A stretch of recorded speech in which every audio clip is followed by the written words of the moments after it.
ആരാധനാ കേന്ദ്രമായ ശ്രീ വിഠോബ ക്ഷേത്രത്തിൻ്റെ സുവർണ പ്രതിഷ്ഠാ മഹോത്സവത്തോടനുബന്ധിച്ച് കഴിഞ്ഞ ഒരു വർഷം ഇവിടെ വൈവിധ്യമാർന്ന ദൈവിക ആധ്യാത്മിക പരിപാടികൾ നടന്നു വരികയാണ്. അതിൻ്റെ പരിസമാപ്തി കുറിച്ചുകൊണ്ട് ഈ വരുന്ന മെയ് 30-ന് നമ്മുടെ ആരാധ്യ ദേവർക്ക് സഹസ്ര കുംഭാഭിഷേകം നടക്കുകയാണ്. ഈ സഹസ്ര കുംഭാഭിഷേക ചടങ്ങിന് നേതൃത്വം നൽകുന്നത് ഞങ്ങളുടെ ആധ്യാത്മിക ആചാര്യരും കാശി മഠാധിപതിയുമായ ശ്രീമദ് രാഘവേന്ദ്ര തീർത്ഥ സ്വാമികളാണ്. നമ്മുടെ ക്ഷേത്രം മേൽശാന്തി ശ്രീ എൻ ഗണപതി ഭട്ടിൻ്റെ നേതൃത്വത്തിൽ 30ഓളം വൈദികർ ഈ ചടങ്ങുകളിൽ പങ്കെടുക്കും. ഭാരതത്തിൻ്റെ നാനാ പ്രദേശത്തു നിന്നും ഗൗഡസാരസ്വത ബ്രാഹ്മണർ ഈ ചടങ്ങുകളിൽ പങ്കെടുക്കാൻ ഇവിടെ എത്തിച്ചേരും. അതുപോലെ തന്നെ ഈ ചടങ്ങിൽ 26-ാം തീയതി ഞായറാഴ്ച രാവിലെ ധ്വജാരോഹണത്തോടെയാണ് ഈ ചടങ്ങുകൾ ആരംഭിക്കുന്നത്. എല്ലാ ദിവസവും ഹോമങ്ങളും ആവനങ്ങളും അതുപോലെ തന്നെ ദേവർക്ക് അഭിഷേകവും നടക്കും. ഈ ചടങ്ങിൽ പയ്യന്നൂരിലെയും പരിസരങ്ങളിലെയും മുഴുവൻ ആളുകളെയും ഞങ്ങൾ സ്വാഗതം ചെയ്യുകയാണ്. പയ്യന്നൂരിലെ ഗൗഡസാരസ്വത സമൂഹം എന്ന് പറഞ്ഞാൽ ഈ നാടുമായി വളരെയധികം ഇഴചേർന്ന് ജീവിക്കുന്നവരാണ്. നൂറ്റാണ്ടുകളായി പയ്യന്നൂരിലെ വ്യാപാര മേഖലയിലും സാംസ്കാരിക രാഷ്ട്രീയ മറ്റ് രംഗങ്ങളിലെല്ലാം നമ്മുടെ സമൂഹം പയ്യന്നൂരിൻ്റെ പൊതുസമൂഹവുമായി ഇഴകിച്ചേർന്ന് ജീവിച്ചവരാണ്. ഇത്തരത്തിൽ പയ്യന്നൂരിൻ്റെ തന്നെ ഒരു ഭാഗമായ നമ്മുടെ സമുദായത്തിൻ്റെ പുണ്യക്ഷേത്രത്തിൻ്റെ പ്രതിഷ്ഠയുടെ 50-ാം വാർഷിക ചടങ്ങിലേക്ക് ഈ വാർത്ത എല്ലാ പൊതുജനങ്ങളിൽ എത്തിക്കുന്നതിന് വേണ്ടി പ്രിയപ്പെട്ട മാധ്യമ സുഹൃത്തുക്കളോട് അഭ്യർത്ഥിച്ചുകൊണ്ട് എൻ്റെ വാക്കുകൾ 5 ദിവസം നീണ്ടു നിൽക്കുന്ന കുംഭാഭിഷേകത്തിനായിട്ടുള്ള എല്ലാ തയ്യാറെടുപ്പുകളും നടന്നുകൊണ്ടിരിക്കുകയാണ്.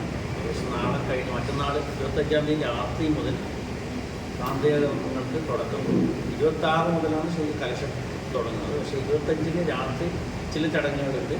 അപ്പോൾ അതിനു മുമ്പായിട്ട് എല്ലാ തയ്യാറെടുപ്പുകളും പൂർത്തിയാവും. ഇപ്പം തന്നെ ഏകദേശം 90% പൂർത്തിയായി. ഇനി കുറച്ച് കാര്യങ്ങളും കൂടെ ചെയ്ത് തീർത്താൽ കുറച്ച് അലങ്കാരങ്ങളെല്ലാം കഴിഞ്ഞ് നമ്മൾ പൂർണ്ണമായിട്ട് സജ്ജമായി കഴിയും. അപ്പോൾ 30-ാം തീയതിയാണ് കുംഭാഭിഷേകം. അന്നേ ദിവസം അന്നദാനം ഉണ്ട്. പക്ഷേ അതിൽ നമുക്കുള്ള ആലോചന എന്താണെന്ന് വെച്ചാൽ എല്ലാം കംപ്ലീറ്റ് കലശാട്ട് കഴിഞ്ഞ ശേഷം മാത്രമേ അന്നദാനത്തിൻ്റെ ഭക്ഷണം വരുമ്പോൾ. അപ്പോൾ അത് എത്ര മണിയാണെന്നില്ല വ്യക്തമായിട്ട് പറയാൻ പറ്റാത്ത ഒരവസ്ഥയാണ്. 3 മണിക്ക് എന്തായാലും കഴിയും. 3 മണിക്ക് ശേഷം ഏത് സമയവും ആകാം എന്നുള്ളതാണ് അതിൻ്റെ. പക്ഷേ രാവിലെ തൊട്ടേ നമ്മൾ ഇന്ന് എല്ലാ ഭക്തജനങ്ങൾക്ക് ആരും വിശന്ന് ഇരിക്കുന്ന രീതിയിലാവില്ല. ഫുൾ ടൈം ഇവിടെ ഫുഡ് പലഹാരങ്ങളെല്ലാം കൊടുത്തുകൊണ്ട് ആ സമയം വരെ കൊണ്ടുപോകാനാണ് ഉദ്ദേശിക്കുന്നത്. ചടങ്ങുകൾ രാവിലെ അന്നേ ദിവസം രാവിലെ 4 മണി തൊട്ട് തുടങ്ങും. ഏകദേശം 8 മണിയോടുകൂടി കലശാട്ട് ആരംഭിക്കും. ഉച്ചക്ക് ഒരു 2-3 മണി വരെ നമ്മൾ കണക്ക് കൂട്ടിയിട്ടാണ് പോകുന്നത്. പക്ഷെ അതിൽ ഈ കലശം കൊണ്ടുവരുന്നതിലും ഇതൊക്കെ താമസം വന്നാൽ കുറച്ച് താമസിക്കാം. കൃത്യസമയം നമുക്ക് പറയാൻ സാധിക്കാതാണ്. കാരണം നമ്മളാരും ഇത് നടത്തി പരിചയമുള്ളവരല്ല. നമ്മളൊക്കെ അതിനെ സഹകരിച്ചുകൊണ്ട് ചെയ്യുന്ന ഒരു പരിപാടിയാണ്. അപ്പം നമ്മൾ ആരുടെയും ഒരാളുടെ വാക്ക് വന്ന ചെറിയൊരു താമസം വന്ന് മൊത്തം പരിപാടി വരും. അതുകൊണ്ടാണ് സമയത്തിൻ്റെ കാര്യത്തിൽ മാത്രം നമുക്കൊരു സംശയം ബാക്കി നിൽക്കുന്നത്. പക്ഷേ അന്നേ ദിവസം വളരെ നന്നായി നടത്താൻ പയ്യന്നൂരിൻ്റെ പൊതുസമൂഹം ഞങ്ങളോട് സഹകരിക്കുന്നുണ്ട്. നിങ്ങൾക്കറിയാം. അത് ആ സഹകരണം അഭ്യർത്ഥിക്കുകയാണ്. ഇതിൻ്റെ ഒരു ഉത്ഭവം അത് എപ്പോഴാണ് അതുമായി ബന്ധപ്പെട്ട ഒരു പുരാവൃത്തം ഉണ്ടാവില്ല? എന്താണ് അത്? നമ്മുടെ പൂർവികർ 1924 അതായത് ഏകദേശം ഒരു നൂറ്റാണ്ട് മുമ്പ് തെക്കേ ബസാറിലെ അനന്തശേണായുടെ ഒരു പഴയ പീഠിക മുറി ഉണ്ടായിരുന്നു. അതിപ്പോൾ നിലവിൽ സ്റ്റേറ്റ് ബാങ്ക് ഓഫ് ഇന്ത്യ നിലനിൽക്കുന്ന അവിടെ ഒരു പഴയ കെട്ടിടമുണ്ടായിരുന്നു. അതിൻ്റെ തട്ടിൻപുറത്ത് വിഠോബ ദേവൻ്റെ ഒരു ഫോട്ടോ വെച്ച് എല്ലാ ശനിയാഴ്ചകളിലും ഏകാദശി ദിവസങ്ങളിലും ഭജന നടത്തി ആരാധന നടത്തി വന്നിരുന്നു. അതിനുശേഷം ഏകദേശം 1950 കൂടിയിട്ടാണ് സ്വന്തമായി ഒരു ഭജന മന്ദിരം വേണം എന്ന ഒരു ആഗ്രഹത്തിൻ്റെ ഫലമായി ഇപ്പം നിലവിലെ ടൗൺ ടാക്സി സ്റ്റാൻഡിൻ്റെ അടുത്ത് അവിടെ ഒരു 14 സെൻറ്റ് സ്ഥലം വാങ്ങി അവിടെ ഒരു ഭജന മന്ദിരം നിർമ്മിക്കുകയുണ്ടായി. എന്നാൽ 1956 അന്നത്തെ നമ്മുടെ കാശി മഠാധിപതി സുധീന്ദ്ര തീർത്ഥ സ്വാമികൾ പയ്യന്നൂരിൽ വന്നപ്പോൾ അവിടെ തൊട്ടടുത്ത് തന്നെയായിരുന്നു അന്ന് മത്സ്യ മാർക്കറ്റ്.